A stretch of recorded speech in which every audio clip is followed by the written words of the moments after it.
So today, the purpose is to basically talk about 5 life-changing lessons that I learned from working with 3 different members of the Jackson family, which I think anyone in a certain age demographic can relate to, being totally enamored with their talent, with their music, with all the things that, bring us joy. Listen, I am on StreamYard. So there may be some freezing that happens. I'm keeping my fingers crossed that that does not happen. Um, but I don't know what went down on the, other platform or, on just regular YouTube. So I had to private that video before I came to start this video. But thank you for letting me know because I would have continued yapping. And now it's 30 minutes after I was supposed to start, which is crazy. But I still wanted to have this chitty chat about, my experience and how meeting and working with these brilliant, I'll call them brilliant, individuals forever altered forever altered my reality about who I thought they were, and then also leaning into who I thought I wanted to be. So, with that being said, I do believe that there is truth to what's the old adage? Be careful what you wish for. Be careful what you wish for. And I'm going to give the 3 examples, the years, and my takeaways, right? And so, for anyone who's just joining, who am I? Hi, I am Kim, aka Kim with the Gems. And today's topic is just literally about life lessons and life lessons that I have imparted since learning is specifically the younger people in my family, just because I fell victim. I fell victim to,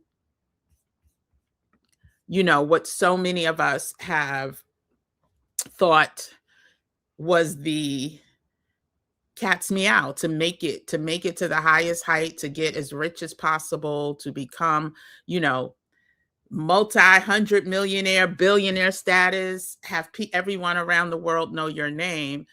That is something that many kids or many children lean into. So even if you're thinking about sports, right? If you're thinking about basketball, all a lot of the black boys and brown boys in our community want to be like LeBron.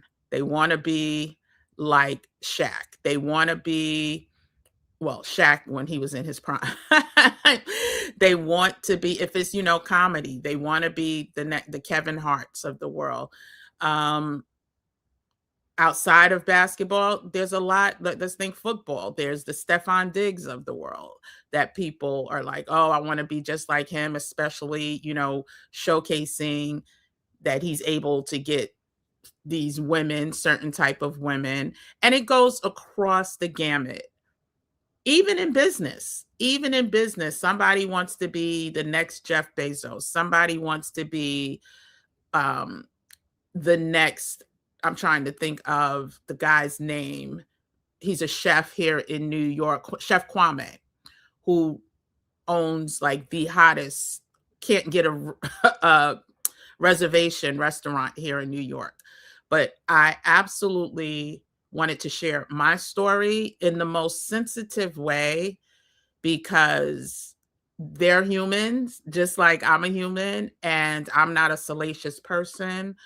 But this is something at this present time that has been weighing on my heart. So I'm going to tell you the years that I worked with all 3 of the Jacksons that I'm going to talk about. So starting, the first was Michael. Now, See, here goes the freezing, which makes me know that it is StreamYard and not my Wi-Fi, because it didn't do this when we were on the YouTube stream. But anyway, the year was 2001. And I'll call it a blessing. I had the blessing of meeting the man, the myth, the legend, Michael Jackson, 3 days before, not 3 full days, because it was that evening. So less than 3 days before the towers came down in New York. Janet first started working with in 2010 through 2011, and LaToya was also 2011. So Michael, 2010, 10 years later, 9 years for Janet, 10 years for LaToya, I was able to meet and work with these fascinating figures. My only regret was, 2001 through 2011. We weren't walking around with our phones to be able to capture these moments. I'm sure somewhere in this ecosystem of this world, there is a photo of me with I believe I have a photo with Janet, but it's a paper, a hard photo, and I just have to locate it. But with Michael, that wasn't a thing. But who do I want to start with? I'll start with my experience with LaToya. Let's start there because she's on the thumbnail. So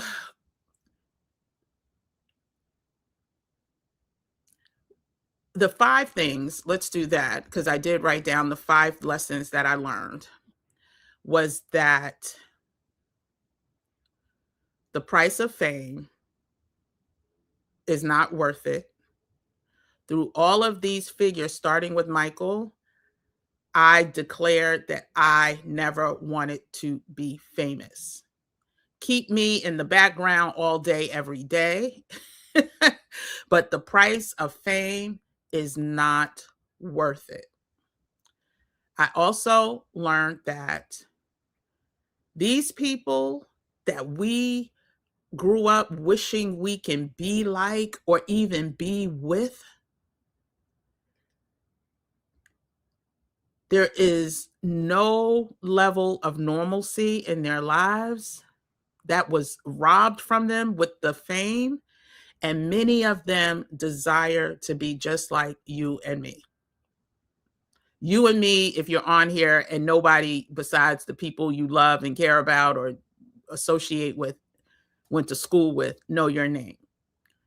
Many of them would trade places with us at the drop of a dime, literally give away their fame and fortune to be Kim with the Gems or Seriously or whoever else is in here, Christine, the moderator. Many of them will give it all up today or tomorrow. Another valuable lesson, and I'm going to break down exactly how they've manifested in my life and also, to today at this big age and the things that I do. Wealth is not a cure for happiness. I am so happy to be a life path number 7, which dictates and outlines that the things that I do are not done with the thought of me getting rich and famous or any of those things, right? They fill a calling. They fulfill a calling, I should say. So much so, like today, I wasn't planning on going to church today, but after the events of last night and the mind games that we're being subjected to right now, what I do know for sure is that I refuse to let that energy dictate and or take over to a point where it's affecting me and I may not even know it's affecting me. So with that, when that energy entered into me yesterday and I'm seeing things that I know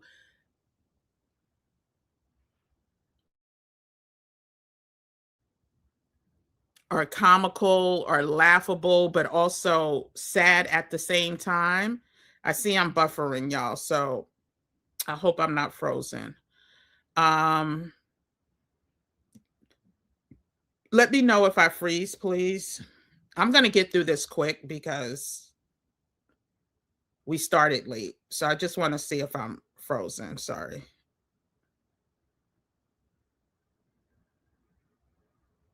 Okay. Um, so me, after seeing that, I immediately called my friend and I was like, listen, I'm going to church. I'm leaving at 10:35. If you want to roll out, let's roll. And basically she felt the same way. And when I tell you the message, the foundational message was, the Lord is my shepherd, I shall not want. And as many times, rather your, whatever your belief is, the book of Psalms, child, we learned when we first started learning the Bible, right? And that's what the overall message was, like all of your worries, your concerns, there is a message in the book of Psalms that can, alleviate, get you through. And so the simple takeaway was just leaning into, that message of the Lord, your creator, who whatever you call God, is my shepherd. I shall not want for nothing. He's the provider, right? And so all of this confusion and chaos ain't got nothing to do with me, right? I'm gonna keep chugging, I'm gonna keep pushing, I'm gonna keep helping my community in any way that I can. And I can do it with less fear of retaliation, like some of these big celebrities who are silent AF because they can't say anything because their money is so tied to the people that are causing this chaos and confusion. And so I really absolutely give thanks, right? Living in gratitude, giving thanks that I don't have that barrier. I'm not going to go too hard, of course, on this platform because I don't own this platform. And I want to be able to continue to come and speak and not have to worry about, you know, this channel being taken down. So let's go ahead. I hope, child, can y'all see me?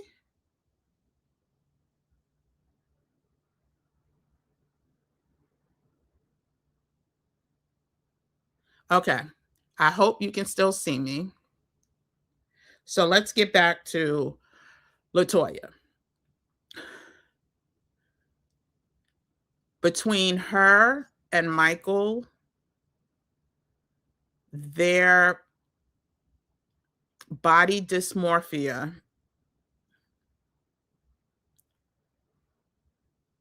their image completely, I won't just call it body dysmorphia. The outwardly appearance of the level of dysmorphia that they have, scary. Would never want to have to live that way. When I tell you, so LaToya, let me tell you what the project was with LaToya. So in 2011, LaToya Jackson released a book called Starting Over. And she also released a new album. Many of you may not have never heard of it. But of course, with me working with the premier Black media company that targeted Black women, anyone who wanted to find some success on a project that they were releasing in 2011, you had to partner with the media company, our media company. And the picture that I posted on the thumbnail doesn't do justice on how frail, how frail, how frail and timid this woman is. And if you're watching this on the back end, please speed this up to 2 times speed, to 3 times speed if you want to get through it quicker. But I really want to not rush through my descriptions. I need to be very intentional of the words that I use, because the trauma, and I'm not going to just say from the parents, I'm not going to say from the parents at all, but the trauma from being a part of this industry created such a cuckoo. Oh, that's not even the right word. I won't call it cuckoo. The dysmorphia that being a part of this industry created, to me, was heartbreaking. As someone, if you're watching this now, we live pretty normal lives, right?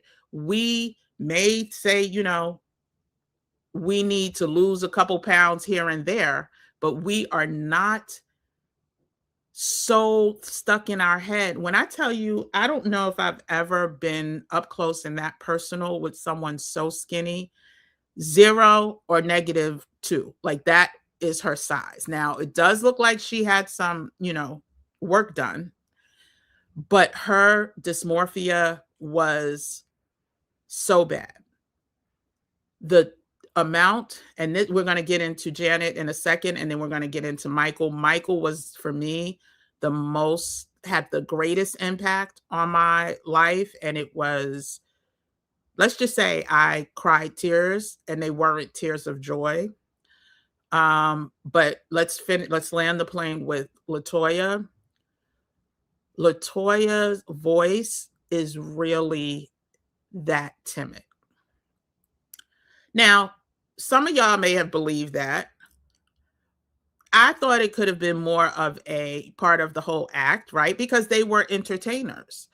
And so, hi, Auntie Eva. Seriously, and Auntie Eva, good to see you. Thanks for your patience. I appreciate it. Out of the technical difficulties, story of my life, but I will figure that out.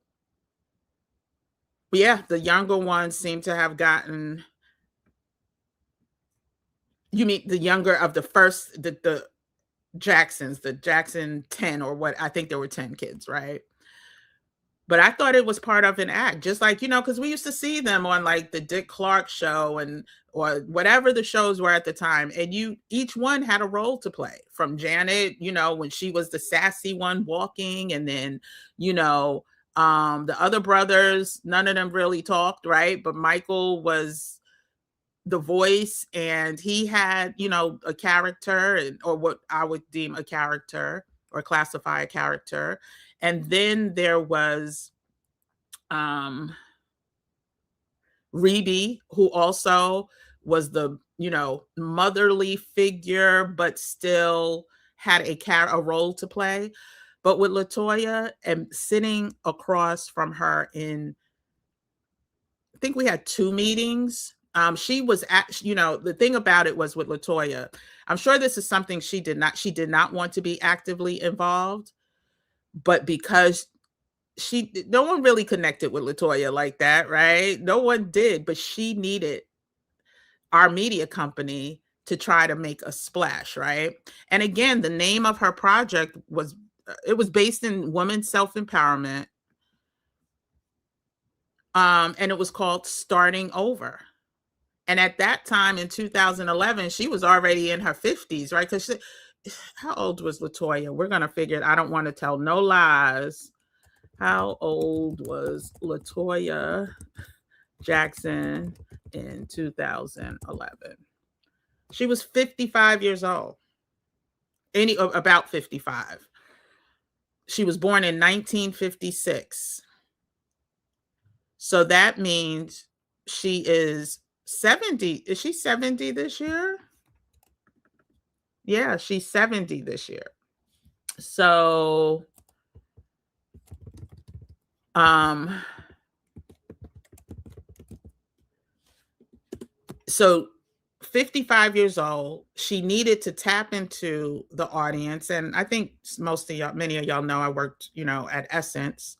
Um, and with her coming out with an album, her partnering with Essence for, smaller projects may have been a way for her to be invited to perform at the Essence Festival, which is where, the top artists performed.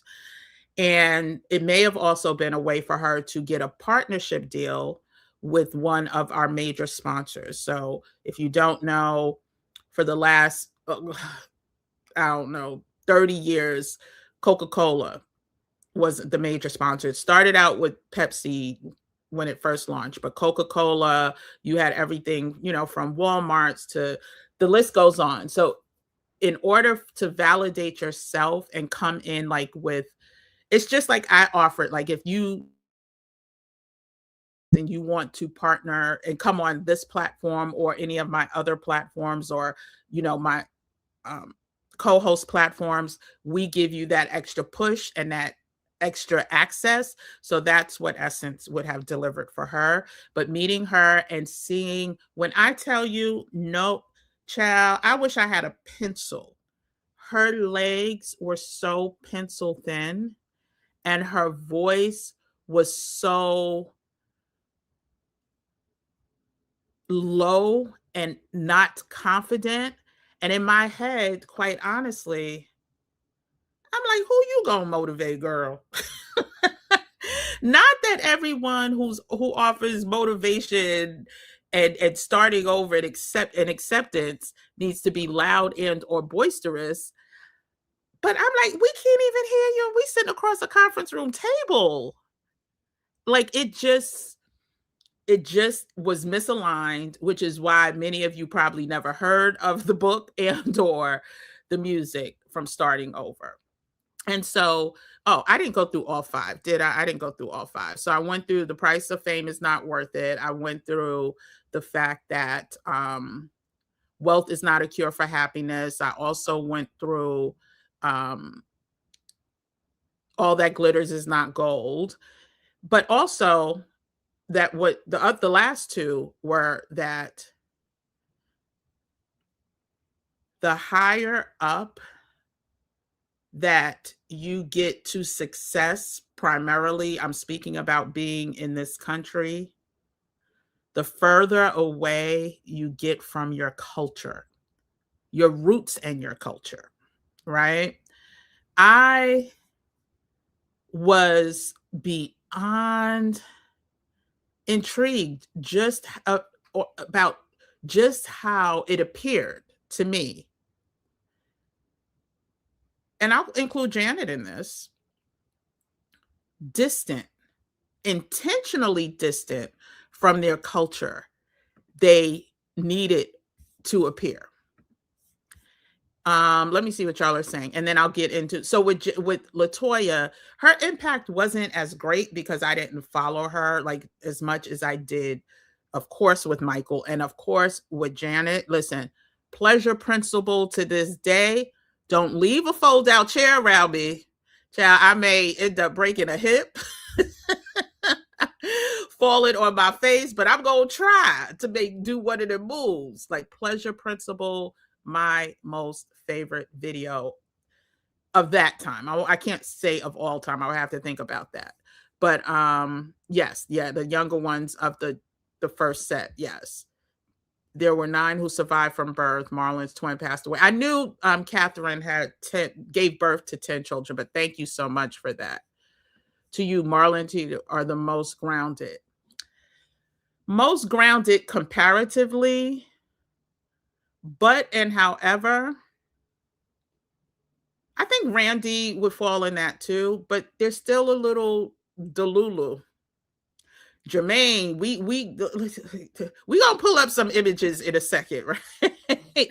And I want you to see what she looked like, LaToya, back in 2011, outside of the photo. Let me see, can I pull up the photo? So for those of you who didn't see the screenshot, Let me go ahead and pull that up. But again, I really, really am glad to have the opportunity to have met and learned these lessons, because I know we all have a path, but I think I would have tried to force myself in another path to wealth that I would not have been pleased and or happy with, right? So the crazy thing is, so I can't find the original picture of us. This was inside of the Essence offices back in 2000. And I don't want to lie and say it was 2011 because the book came out in 2011. So if it wasn't 2011, it was also the end of 2010 when we were doing strategy. And so I was part of, oh, let me level set why I was working with her. So during my career at Essence, wait, before I do that, what I was going to say is I can't find the original picture, but this picture speaks so much volumes to me, because after our meeting, I felt like I wanted to take her away and come hang out with me and my girlfriends from Howard and just have a good time. You can tell she was so shocked that the people, she wore huge images and portraits of beautiful Black women, um, including like her sister Janet, but also people like Susan Taylor, Oprah Winfrey. And this is what we see every day. This is what we would see every single day. And she was like she had never experienced that. And so the reason why I said take her away and whisk her with my Howard friends was because my Howard friends would be the ones to really educate her on just the beauty that our culture, our community, our family, like we are really like family. And by the end, maybe she would want to hang out and become a little bit more vocal. But I felt so sad for her that I forgot what the app was at the time. I put this crown on her head. I've always had like this energy thing. Like I was like, oh my gosh, she is such a queen and she doesn't even know it, because she was sweet as all. Oh my gosh, so complimentary. And one thing about women, sometimes we may be a little hesitant to compliment each other.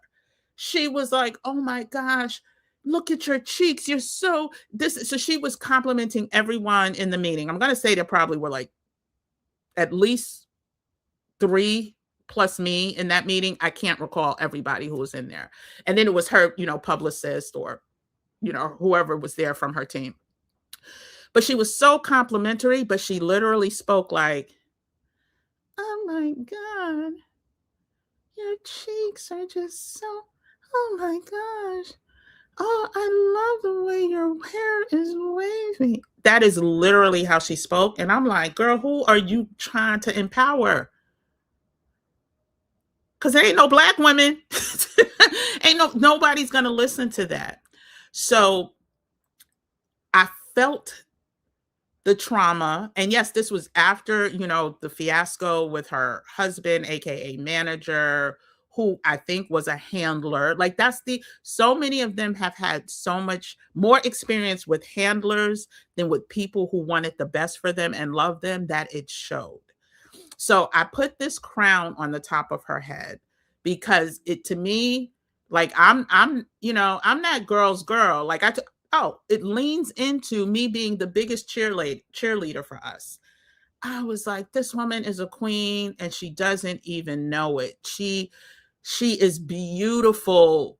She can eat. I wanted her to eat. Like I wanted to take her to a restaurant so she could eat, because I could tell she had body image issues.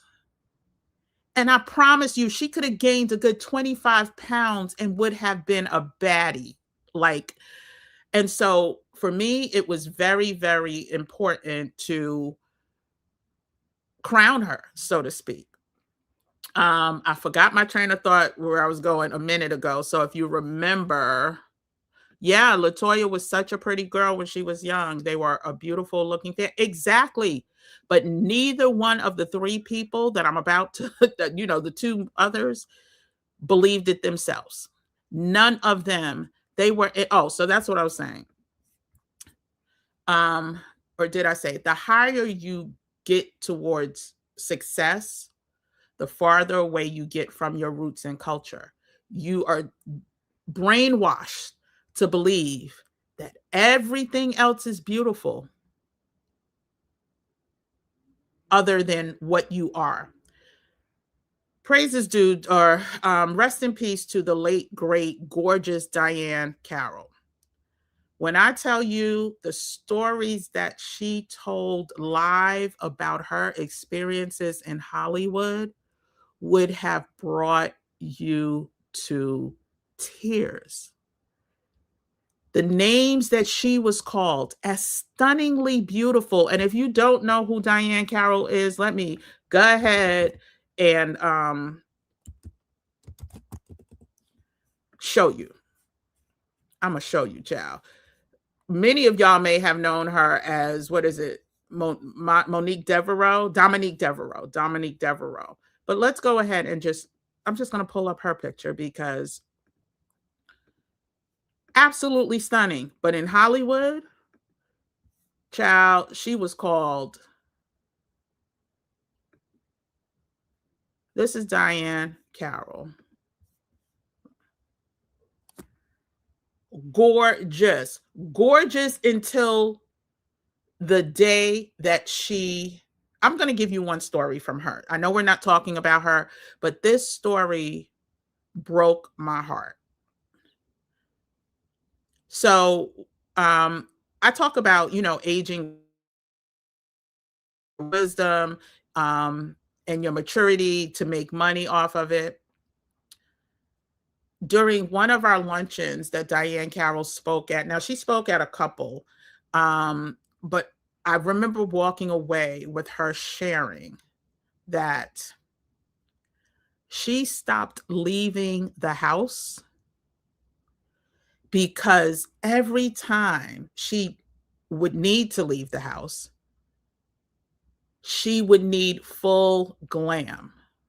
She could not go outside as this beautiful, fresh-faced child. If y'all have not seen the movie Claudine, one of my favorite movies to this day, her and James Earl Jones, please watch the movie Claudine.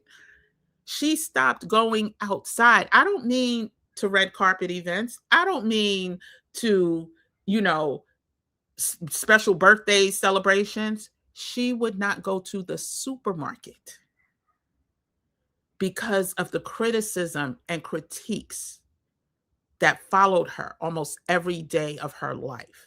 If she was not fully glammed, fully, in the finest threads. And so,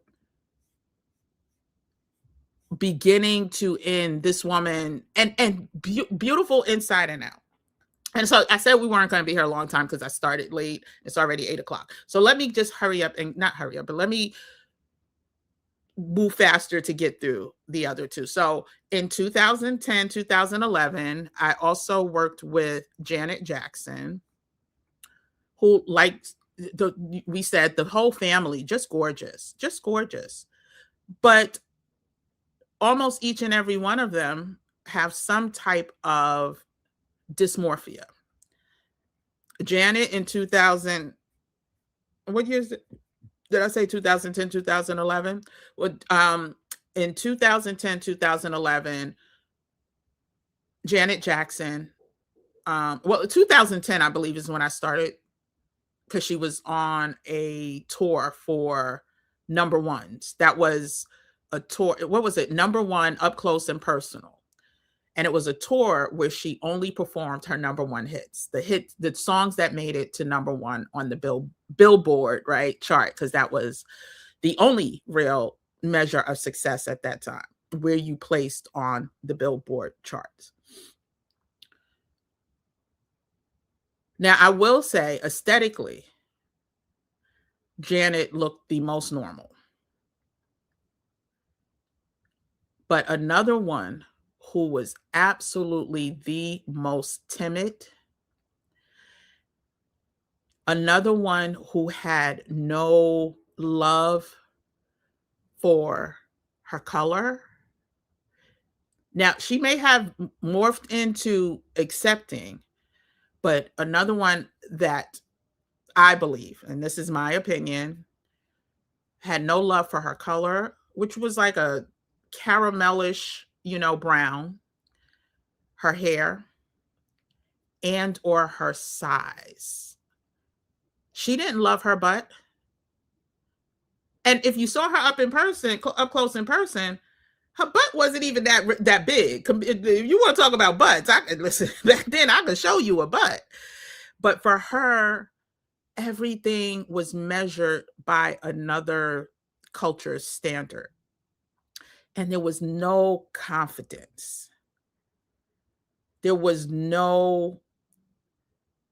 I thought by just watching this woman growing up, and when she came out with Control, I just knew. I was like, "Oh, this girl, has she got her own life? Gonna make her own decisions?" Yeah, not. Maybe it wasn't her parents making her decisions, but there was a man, a handler, somebody that should not have been making her decisions, making them. And it came through the meetings, like no voice, no real voice from somebody. In my head, I'm thinking, if I look like her, if I, could dance like her, I love her as the talent. The singing, I'm not gonna like. I don't necessarily. I may sing better than Janet. Let's just say. But that may be the only thing that I thought at the time. I sung in Carnegie Hall, y'all, as part of a borough-wide concert. But my heart also bled for her. And like I said, I have a picture with her, and I have pictures from like front row, not front rows, first few rows from, her concert as one of the guests to attend. But we were there as part of the strategy team because in 2000, Essence Festival for the first time. And so it was and I believe she might have had a corporate sponsor as well. Oh, that's what I was going to say with LaToya, and then we'll get back to Janet. The reason why my connection to LaToya led me into meetings and rooms with her and technically working with her was because at the time I handled the entertainment category, among others, but the entertainment category, books also fell under that, right? So again, in 2011, handling the entertainment category, concerts falls under that. So there were many, and if they were in New York based, so if the publisher was in New York, now if the publisher was in California, there was a person in California that handled. But for the New York office, that was my responsibility. So I just wanted to put all of that in context so you know how I came to be. Now I'm going to get into Michael in a second, but the thing that I want to mention about Janet that broke my heart, that I was like, this is a woman that I believe every guy that I've ever dated, my brothers, every cousin had multiple posters on their wall of, of Janet. You would never know just by the level of insecurity that was obvious. And so I'm saying that to say, if I would have never met LaToya and Janet, LaToya, I would have thought it was an act, it was a gimmick, the way she spoke and presented herself. Janet, I would have thought that she just knew, like she was walking around probably more cocky than timid. I would have never thought the insecurities would have been so obvious. And so a lot of these people that we think have it all together from a wealth perspective, from a aesthetic perspective, they would trade places with us in a heartbeat. And you can tell, like with Janet and LaToya, I would bet money that if they could start all over again, they would not pick the path that they ended up going through, right? Or going down. So I do want to get into Michael, and I'm not even sure if I went over all 5 again. Let me see. Yes, LaToya did have a reality show, which was, oh, child, that was a joke. So let's get into Michael. So the year was 2001. I had been working at, well, technically, I started with Essence December of 2000. But I didn't have to come into the office because I started around the holidays. So I could do what my job during the holidays was really just to immerse myself in the brand, learn the brand, read the magazines. At the time, there was the Essence Awards, like just learn about not only the core product, which was the magazine, but their ancillary products as well. And just really, get to know the names of the executives because I would be reporting into leadership. And so that's where I was in 2000. Then January 2001, January 2nd, 2001 is when I officially started in office. And I don't know if it was August that I was asked to I was asked, did I want to be part of the Michael Jackson 30th anniversary celebration that was being held at Madison Square Garden on September 7th. And there were different capacities, and eventually it landed at um, helping, manage the red carpet, celebrity arrivals, things like that. Now, I will make a disclaimer. I never sat down in a meeting with Michael Jackson, but I did meet Michael Jackson. I ended up deciding to, do the red carpet, which, like I said, was being held on September 7th and September 10th. Now, it was 2 days of recording. Celebrities were coming both times, both days. And our job, well, my job specifically, I think the name of the company was Blonde Management, and they were known to be the biggest red carpet handlers. It may have been West Coast. And so, had meetings, multiple meetings with them. And then the night comes, September 7th, and I manifested. I was like, I don't care what nobody says. Oh, yeah, me and Michael, not only we're going to meet, I'm going to shake his hand. He's going to know my name before the night is over. And so prior to getting to him, I met people like at the time it was Destiny's Child, Beyonce, the sweetest person. Kelly, super duper sweet. It was the original 4. And so, but Beyonce stands out because she just literally took time, like literally they were doing photo ops, and then I was in the let me give you a visual. After you come down the red carpet, you enter like this holding area. And in the holding area, it was up to us. Some of us, we would shift off. We would either escort the celebrities from the red carpet to the holding area, or we would escort the celebrities from the holding area. There was a back, what are those elevators? It's not a regular elevator. It's one of those things that they open 2 ways, and then there's security in there, whatever. I forgot the name of it. So the first part of the evening, I was escorting celebrities like Destiny's Child, Usher, Corey Feldman.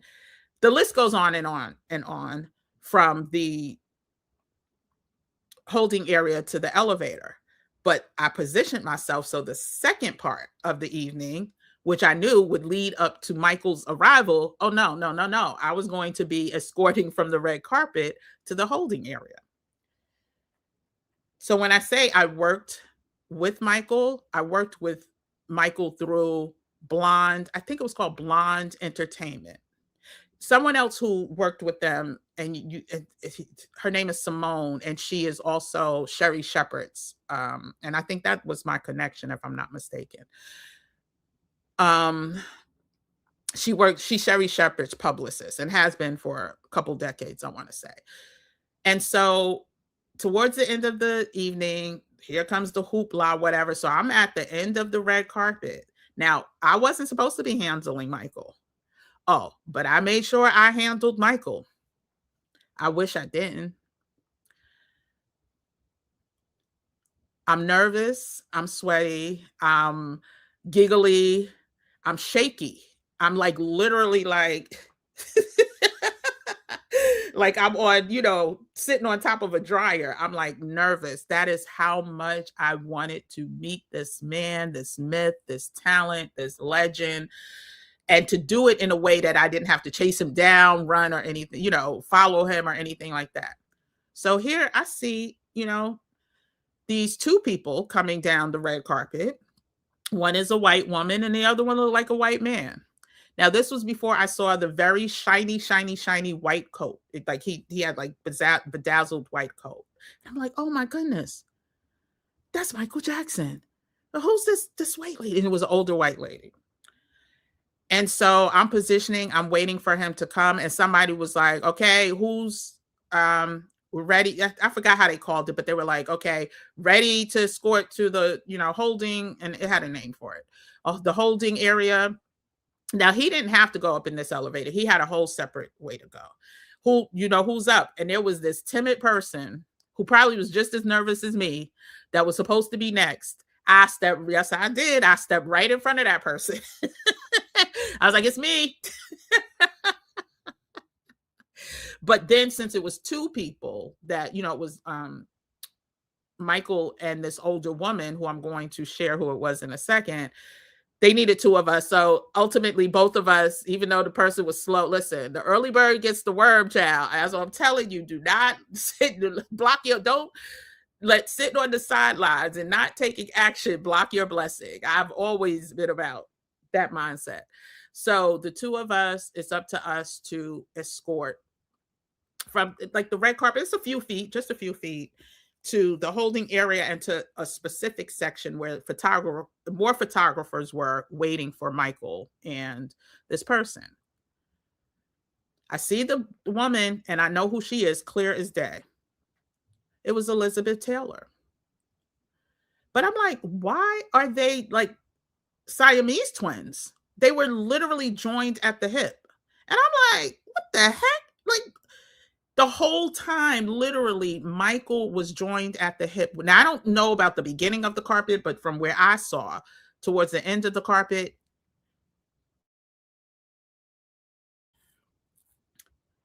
at that time, let's see how old Elizabeth Taylor was, because I want to really paint this picture for you and why I'm devastated to this day. Elizabeth Taylor, age in September 2001. She was 69 years old. Okay. 69 years old. Michael Jackson, age in September. He was 43 years old. Elizabeth Taylor was holding up Michael Jackson. He was so frail. He was so weak. His eyes were so hollow.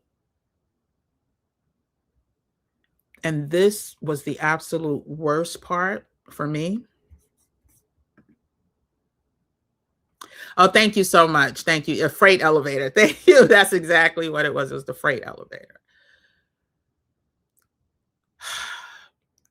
The worst part for me, he acknowledged me, spoke, not just me, but the other person with me. The amount of dried, caked makeup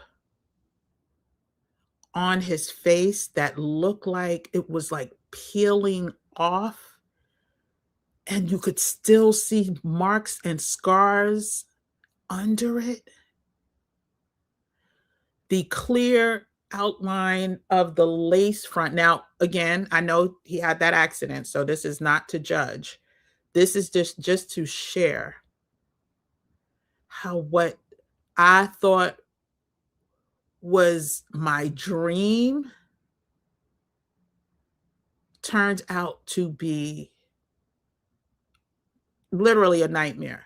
Like, quite honestly, if I knew what I knew, and if I could go back and somebody says, "Do you want to meet Michael Jackson up close and personal?" I would say, "Nah, nah." Like, just so I wouldn't have that image. This man had done so much altering of his natural look. It was painful to look at him. Both he and Elizabeth Taylor had like these hollow, glossy, hollow eyes. Now, I'm not going to say either of them were on anything illegal, but they were given something to get through, at least. My heart was forever broken. I never looked at him the same. Like, that is the image that I continue to see to this day. He was so skinny. When I tell, oh, it like makes me sad all over again just thinking about it. I will say if that man weighed 100 pounds, 105, 10 max, my heart will forever be broken for the vision of what I thought was perfection on TV to the skeletal hollow. For him to be a 43-year-old man. Now, of course, at that time, he was much older than me still, but 43 was not supposed to look like that up close and personal. There was literally caked up, like you could literally see pieces, like they were ready to fall off. Now they said something was up with his nose. I just saw a whole bunch of makeup, and it had to be packed on like this thick. But it was like he slept, like it was put on permanently, like they used some type of glue or cement to put it on, and now it's flaking. And it was at that time, on that day, I was literally like, now keep in mind, I have been working in radio. I've met other celebrities, not, have been around very powerful people in the entertainment industry. In my brain, I'm like, maybe I could do this. Like, I have the gift of gab. I could, talk my way through a lot of things or not sell a lot of things or whatever. It was at that time I was like, nobody needs to know my name. You don't ever need to know my name. I don't even want to get to that level of wealth where I'm around the people that turned this person, that person, and person number 3, Janet, LaToya, and Michael, into this. No, I want no parts of that. Yes, it's absolutely so sad. So sad. I mean, I literally am sad again just thinking about it. And the takeaways from that, and then we'll wrap up. The takeaways for me is that when you think money should be able, or money comes with power, it doesn't always mean that you're a powerful person. The power that they're talking about is the power of talent. So there's no denying how talented he was, but there was no he was smart as well, brilliant, knew that he was being taken advantage of, knew how he was going to reclaim fortune and all of that, which leads me into why I think, of course, that we're going to leave that alone. But internally, if that man could have just been normal, I believe 100% he would have traded lives. And oh, so he asked me, this was the beautiful thing though. He was like, "So what is your name?" I shouldn't have said it like that, but very softly. He was like, "So what is your name?"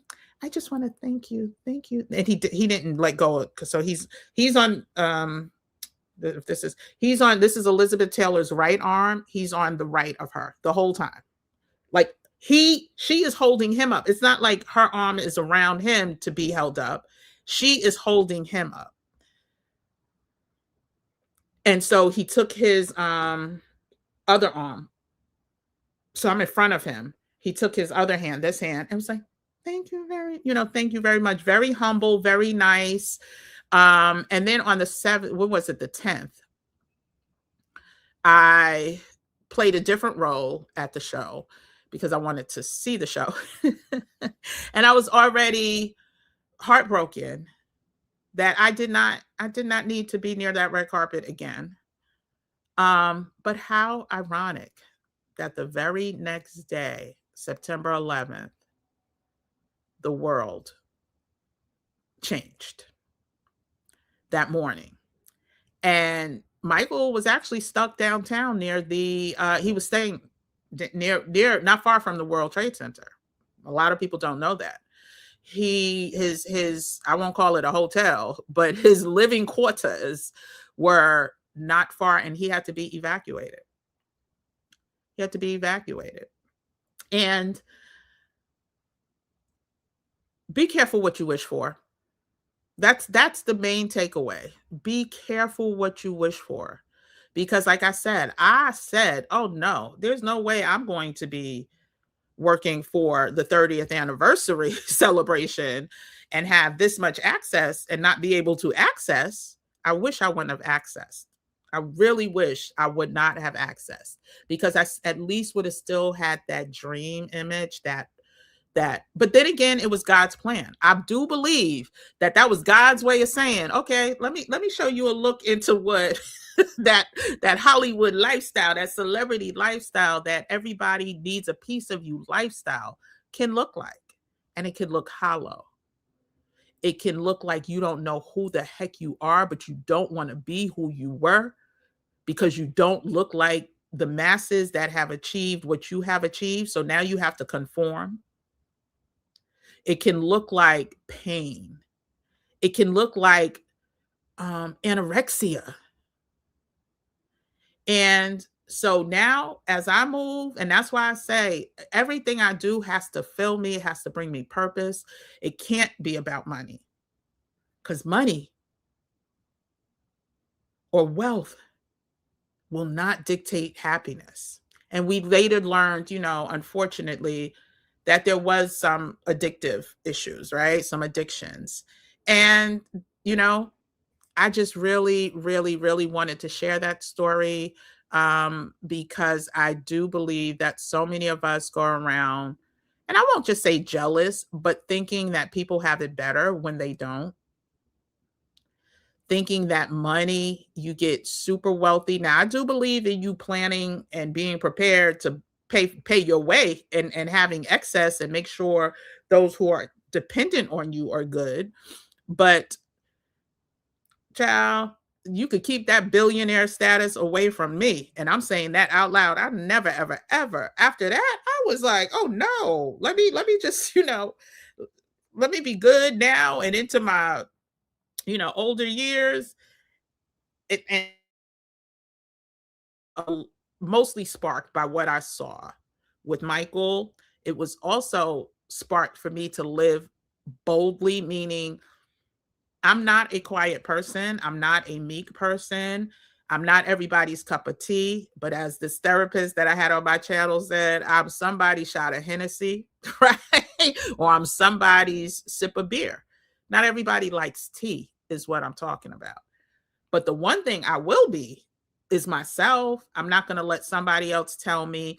Oh, and that was the other thing.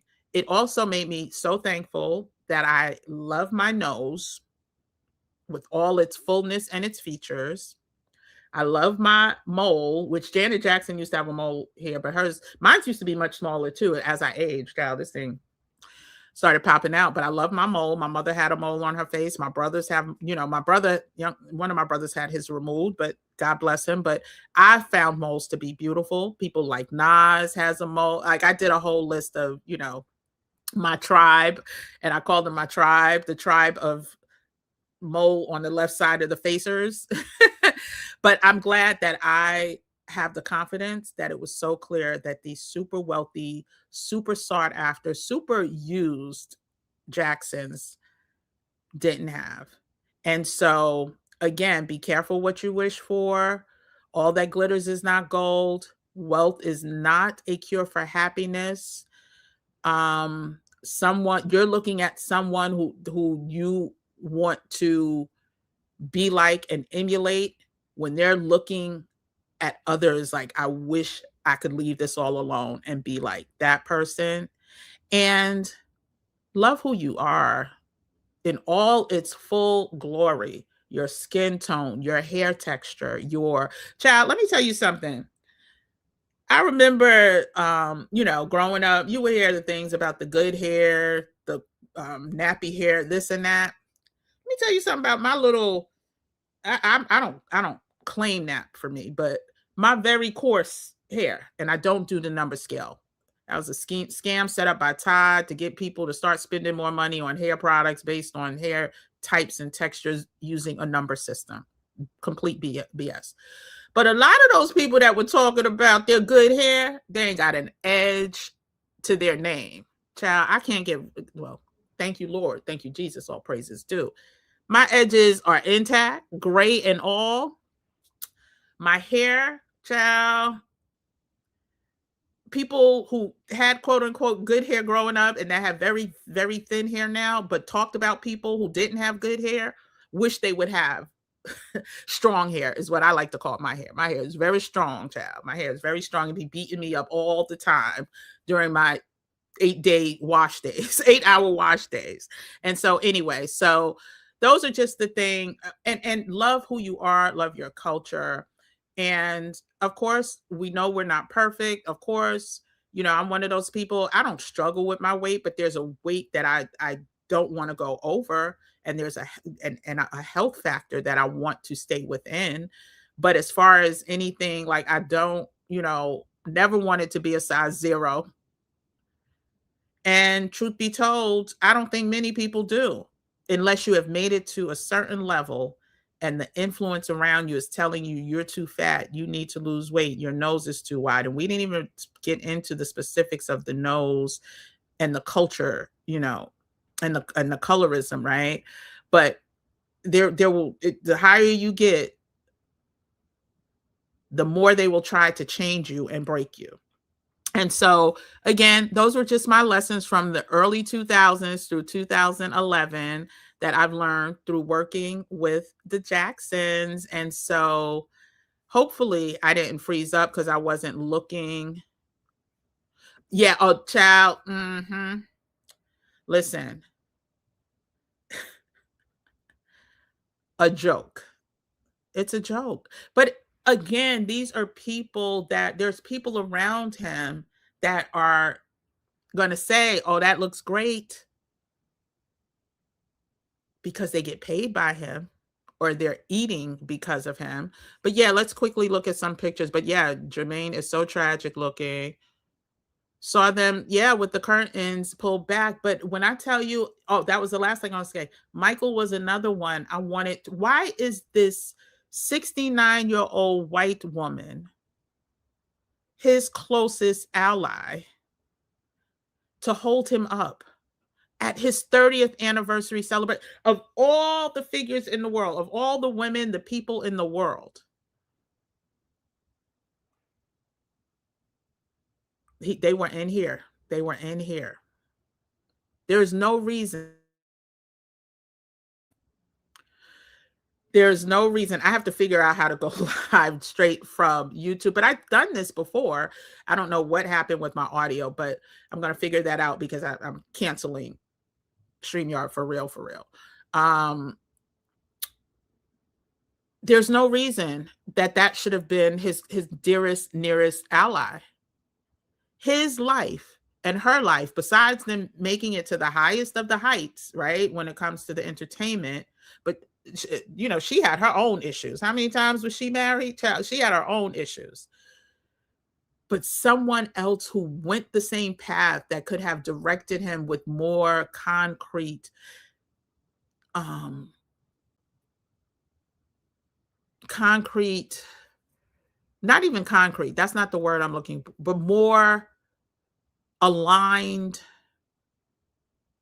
recommendations, helps, ways to get him to believe that he was enough. How's the 69-year-old white woman gonna do this? Who already has traumas of her own, right? Just didn't make any sense. Enablers, yes. Yes. A lot of enablers around, a lot of people who literally, now, like I said, I've been around other very, so I've Prince also was a talent that I met in my radio days. So nice, so kind. But did not have the same lack of self-esteem slash energy that I witnessed with the Jacksons. The three Jacksons that you know I worked with. Um you giving me all my words. I appreciate it. Yes, they could, but more than practical advice, it goes deeper than practical advice. And that's why I got stuck. It's more about cultural connection, right? So it's not really practical advice. It's more about cultural nuances and connections that he should have been looking out for, or on the lookout for, and learned how to navigate, because there were many that came before him. Like, I would have rather seen like Harry Belafonte holding him up, right? I would have rather seen, if you're talking about an older, you know, a more mature person that you could have a little bit more trust with, a Sidney Poitier holding him up, because there's a kindred understanding. And that's what really, really, really broke my heart.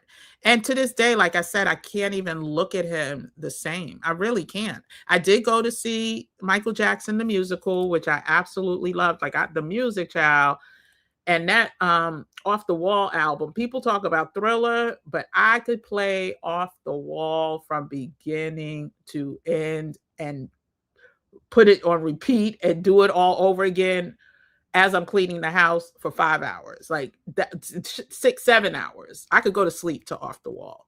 But let's look at, let me see if I could find,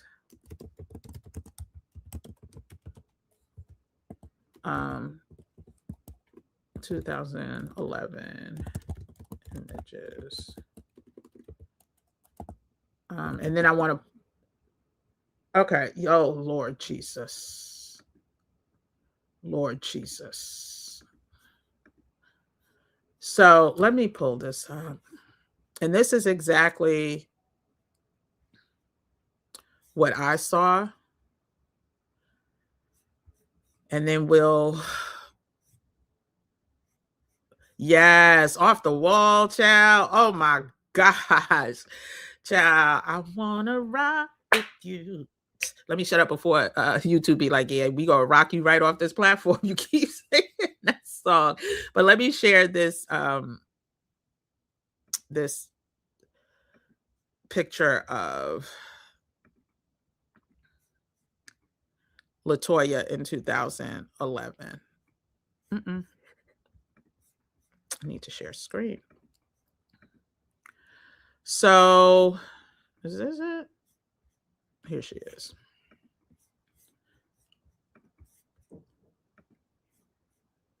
Now let's just pull up this picture real quick. Can y'all see that? This is exactly, when I tell you pencils,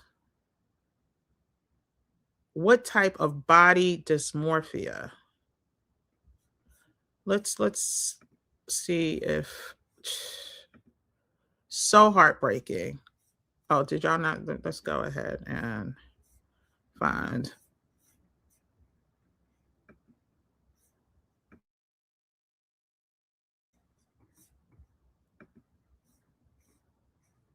Look at this.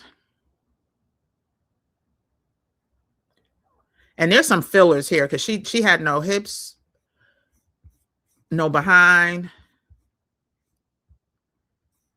She had definitely work done. And listen, I'm not even like work done, work done. I would never put no foreign substance in my body, but I'm not in Hollywood like that, right?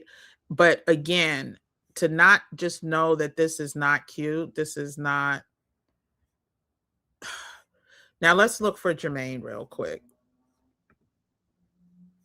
Can y'all see my screen still? Oh, y'all don't. Let me see. Can y'all see this? I'm trying to expand, but you see how her hands. Oh Lord. But this is real. Look at this. Her face is even different here. She had more meat on her bones. How miserable. Oh, let's break it back. Let's break it down. Before that, like this is absolutely why I wanted to bring her, like to hang out on campus with some real sisters that would just pour love into her. Like this is a beautiful woman. It looks like she already had a nose job, but she was still, it was before this, where more than half of your nose is gone. And that is not no cosmetic, meaning makeup. Still breaks my heart to this day. Now, this is not what he looked like. I want to see if I can, let me see if I can do Michael Jackson, September 7th, 2001. This is him. Oh, where's the image go?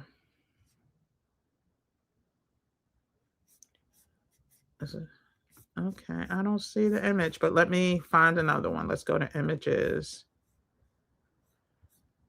Here it is. Oh, Lord Jesus. This is him.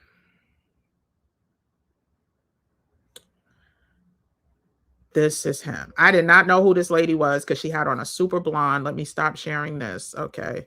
Give me 1 second. Oh my gosh. Oh gosh. Like I literally get sad all over again. But we're going to do a closer look. This is the man that I met. Look at his eyes. Look at his eyes. So lost.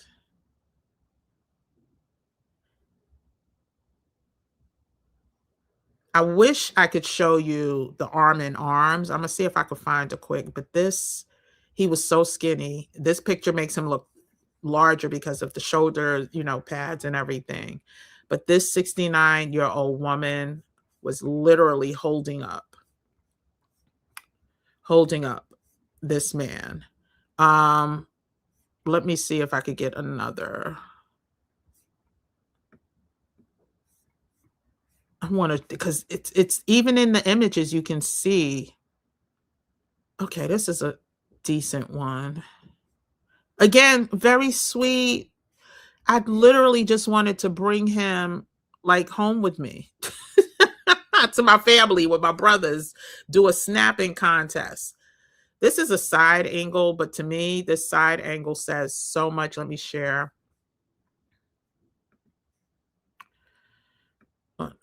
Stop screen. Heartbreaking. So heartbreaking. And I'm so glad like I'm getting this out publicly because there's so many lessons in this. Okay, so this is, like I said, a side angle. But it's like she's looking at him to make sure he's okay. Look at that nose. Look at the hair. Who is this man in the mirror? And I will say, listen, for all it's worth, what's her name? Elizabeth Taylor looked better than he did. I mean, it was like the lack of harshness in her face.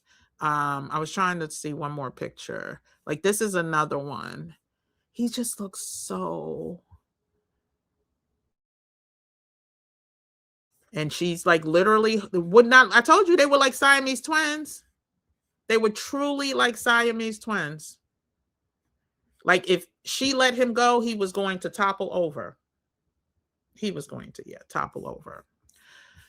So heartbreaking. But let's just look at Jermaine and then we will. What the heck? What the heck? What the entire heck?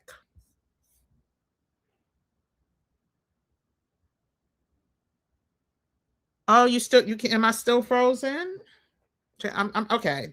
Yep. No more StreamYard. No more StreamYard. Let me see. Am I still frozen? Am I still frozen? Oh, I'm sorry. Okay, let's start with Jermaine. Oh, I'm sorry. I don't know. When I tried to hit upload. Hold on a second.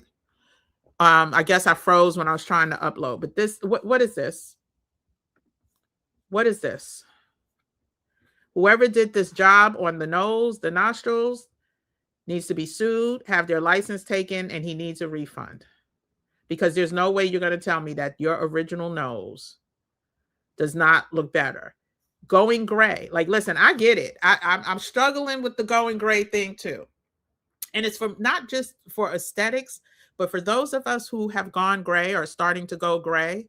Listen, I already told y'all my hair be strong, but these gray hairs, they Mike Tyson in his prime strong.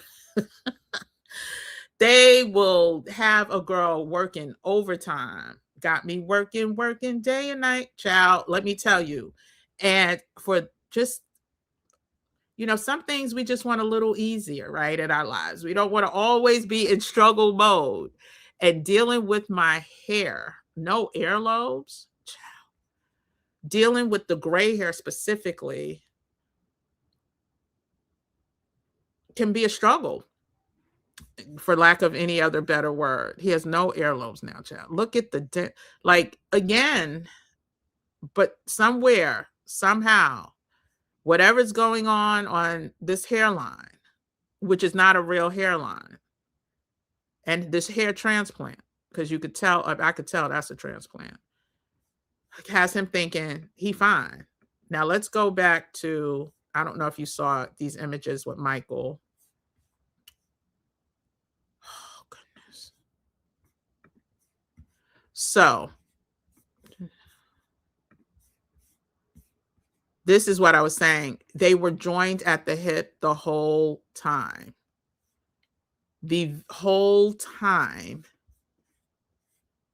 they were joined at the hip. It was like if she let go of him, he was going to topple over. Another image that this was the after party at Tavern on the Green. Yep. But he's not even smart. Like, there's no, look how empty and hollow those eyes are. That nose, like, there's such a disconnect from just how powerful he was as a talent, a human, to what the world told him. Was there was a side view that I was trying to, okay, this is the side view that I was showing. The way she's looking at him. As if, are you okay? So when they were coming down, like I said, the red carpet, I noticed him before because I was like, who's this woman? Like, why is this woman all up in his mix? Like, who is this? Because I could, from her hair, like, I don't remember, I don't know that I followed her like that, but that hair was not the Elizabeth Taylor I knew hair. So I'm like, who's this with a kind of afro? Oh my gosh. Yes, his nose was almost gone by then. Absolutely. And um I wanted to see if there were any images that could show a up close of his skin. Oh, here's an article about 9/11. Michael Jackson was scheduled to have a meeting in one of the Twin Towers on the morning of 9/11, but missed it because he overslept. Now, I don't know if this is true or not. There's a lot of false, but I do know that he was staying down there, escort him out of that area because so many people were stuck there. And this is not like this. I don't know if y'all saw this one, but just look at those eyes. And you can still see the boa, the purple boa. That woman did not leave his side until after they were out of my eyesight. So I don't know if she was still sitting backstage when he, in the dressing rooms or whatever. But yeah, yeah. And this, I'm gonna pull up one picture of Janet in 2011.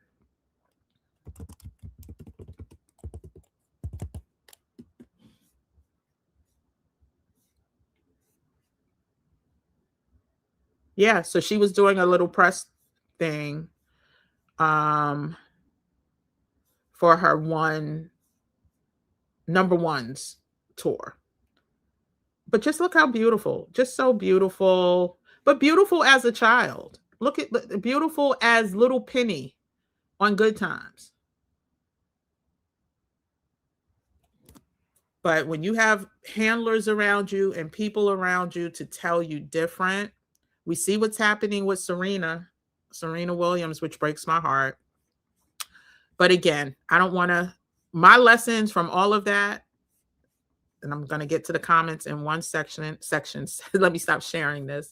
Okay, there we go. My lessons in all of that is that find a way to lean into everything God has gifted you as a person, as a human, with your talents. Rather you could sing, rather you could dance, rather you can't, rather you're good at helping people, rather you're good at baking, rather you have a wide nose, rather you have full lips, rather you have a skinny nose, rather you have, whatever it is that you have, this country has done such a number on people, not just us, because it happens in other races too. There's colorisms, there's all types of isms.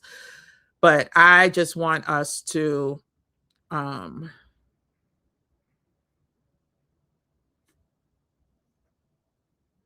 to lean into our beauty. What's that song? You are beautiful no matter what they say. You remember some of those pictures? Yeah, his nose was almost gone by then. And yes, Whitney Houston looked bad at that yeah, that's her addiction was in full swing. Yeah, and I have so many, other stories like unsuspecting, and I'll end on this one. Well, let me just first say, if you haven't hit the like button, you're in here, go ahead, hit the like button. Also, if you're not a subscriber of this channel, become part of the Gym Nation family. All you have to do is hit the subscribe button. And also, I truly want this channel to be not just about my personal lessons, but I want to bring more people on to talk about their lessons and what we thought we knew versus what we know now as mature people. I also give all thanks for me having that experience, because my desires of the heart probably would have looked very different had I not experienced. It wasn't a dream. It didn't play out the way I had in my head that it would play out. And it actually left a lasting pain, a ache in my heart for that man. Um, but I still love his music, still will, support his music. And I just want this channel to be more about how we can have these conversations also with the younger generation. I told my brothers, I told my cousins, everybody, I was like, listen, I don't care how talented your kids are, they ain't going to Hollywood. There will be no Disney shows in their future. If I got to kidnap them myself, that is not happening. And I have some talented family members. Yeah, no. Can you get them into modeling? No, I can't. No, I can't. Sorry. It's not worth it. Why? We see how sick some of these old people are as it pertains to how they mishandle minors and children. There's no way, no way. I don't care what the dollar amount is. I would subject anyone to that life. We hear what happened at Nickelodeon. All these boy bands and the abuse that many of them went through. So yeah, so yes, it's lonely at the it's lonely at the top. So leave me in the middle. Kimmy in the middle. Kimmy in the leave me in the middle. Because like, yeah, we just talked about that. The higher up you go, the more alienated you are. And I, again, knowing even wealthy Black people, and when I say knowing them, meaning like when Essence was up for sale, Steve Harvey was one of the contenders to buy. The person who ended up buying, who owned Shea Moisture, like these are 100 millionaires.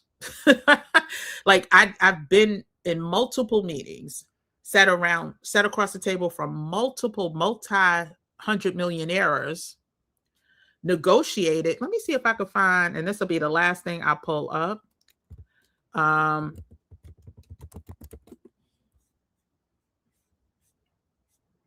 But there's an email that I have something called like a brag book that, big deals that I close, stuff like that. But saying all that to say, I'm not going to waste your time looking for it now because I'm not prepared with it, prepared to look for it. But if I find it, I will post it. Oh, I think I found it. Okay, well, I found this version of it. So let me see. Oh, I can't because it has people's real names on it. But let me just read. This was from the president of Essence at the time.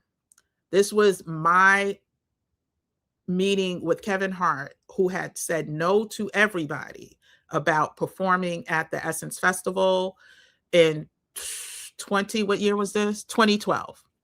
This is April. By April, most contracts are already, we know who's performing. Kevin Hart being a major star, we should have definitely had him locked and loaded. One major comedian told him not to do it, not to do the Essence Festival, because he wouldn't be able to go back to New Orleans, to these smaller venues, blah, blah, blah. Well, let's just say after my meeting with Mr. Kevin Hart on so this email went out Wednesday, April 4th, 2012 at 10:32 p.m. Met with him. This was when Think Like a Man came out. Met with him before, because we were going to the celebrity premiere. Met with Kevin Hart. This is the email that my president sent me. Kim, you rock. Oh, no, that was from Joy. Excuse me. That was from the second in command. This is from Michelle. Team Essence, we did it. Kim, you brought us home tonight. How could Kevin say no to you?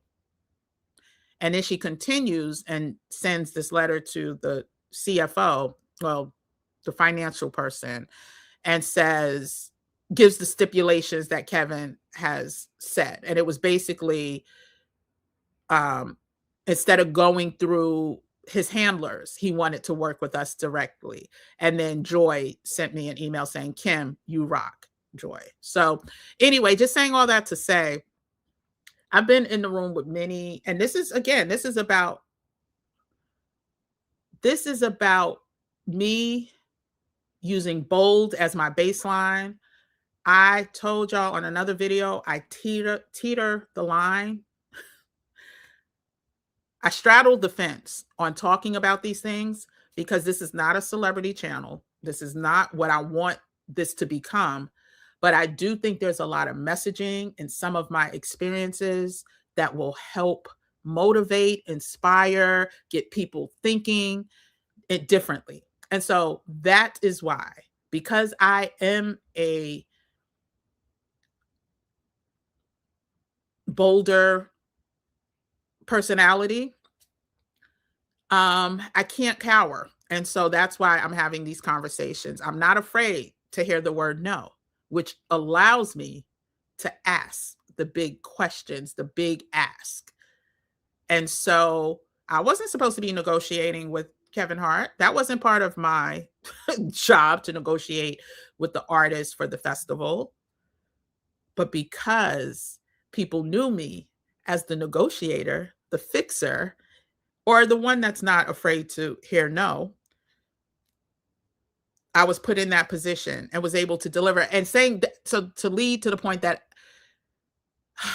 I do not want to be part of that 100 millionaires club because I know all of the things that come along with it. And insecurities, I could be bold today, but put me in a room full of 100 millionaires that don't look like me, that don't have the course,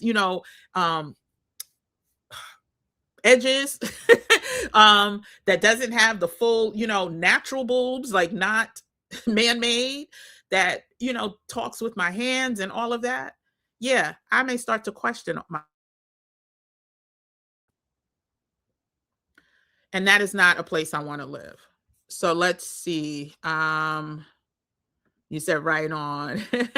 Oh, wow. You had the opportunity. Auntie Eva says she had the opportunity to audition for a Bill Cosby movie back in the day. Your father said no. Your father knew some things, child. Get bit by that bug, and then here comes the handlers. And child, I'm about to sign off for real because, hey, Yvette. Yeah, the other live, the audio wasn't working, so I privated that, so you shouldn't be able to access that. I actually seen Bill in concert moons ago as well as MJ in '87. Oh, wow. Those were the days. Those were the good old days, child. I remember we were talking about like how these dynamic pricing and all of this stuff that's happening now with Live Nation and Ticketmaster. Remember when you could go to Virgin Record Store or another record store, stand in line, get you some tickets for $25 and go about your way? I actually saw Prince around 1980. Oh, that was 85. It was 85, I think. It was a youngin', but I went to see him. He was on tour then. But yeah, so anywho, I just wanted to share that story. Hopefully, it was worth your time. I will definitely look into bringing more people who have knowledge in certain areas that may, like I said, I'm here to inspire.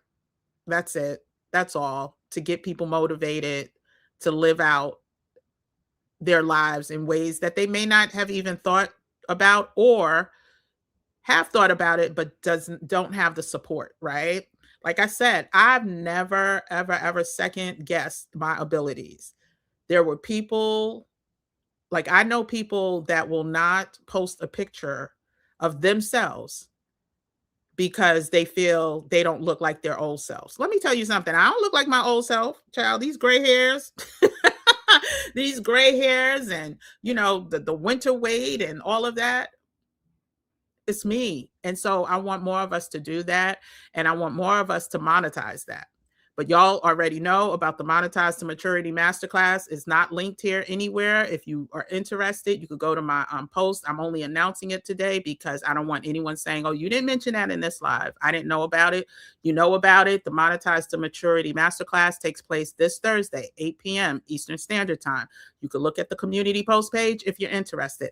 I will be back multiple times this week. And I will be, hopefully, I have a flight on Spirit next month. I don't like to give the exact dates, but within the first week of May, that I hope does not get canceled because then I will need to travel for a couple weeks. But anyway, I thank you all Yes, good entertainment back then. You saw Prince 22 years ago. Yeah, I saw Prince. The last time I saw Prince was at the Essence Festival in 2014, less than 2 years before he passed. But I also saw him in New York on his tour. It was before 2014. I can't remember what name of the name of the tour was, but I have pictures from that as well. But anyway, thank you one, thank you all for tuning in. I appreciate you. Hope you have the rest. I hope you enjoyed the rest of your Sunday. I am so glad I made it to church today. Turn off that news. Don't get caught up in these crazy, arguments, real, fake. We know what it was, right? And so don't get caught up and be consumed by the chaos and confusion that they want us to focus on. Invest in yourself. Keep it pushing. All right, we're going to ride this thing till the wheels fall off. So anyway, thank you for tuning in. I will see you on the next live. Yeah, no, it was Prince, just the natural talent. Yes, stay rooted in the word. Exactly. And I don't judge whatever your word is, right? If you're no matter what your denomination is, whatever, source, creator, power, whatever source, whatever creator, whatever you call your creator, please lean into that and know that we're powerful. We are very powerful. Good night, seriously. Good to see you. All right. I'm glad you stuck around. I'll see everyone on the next live. Take care. Bye.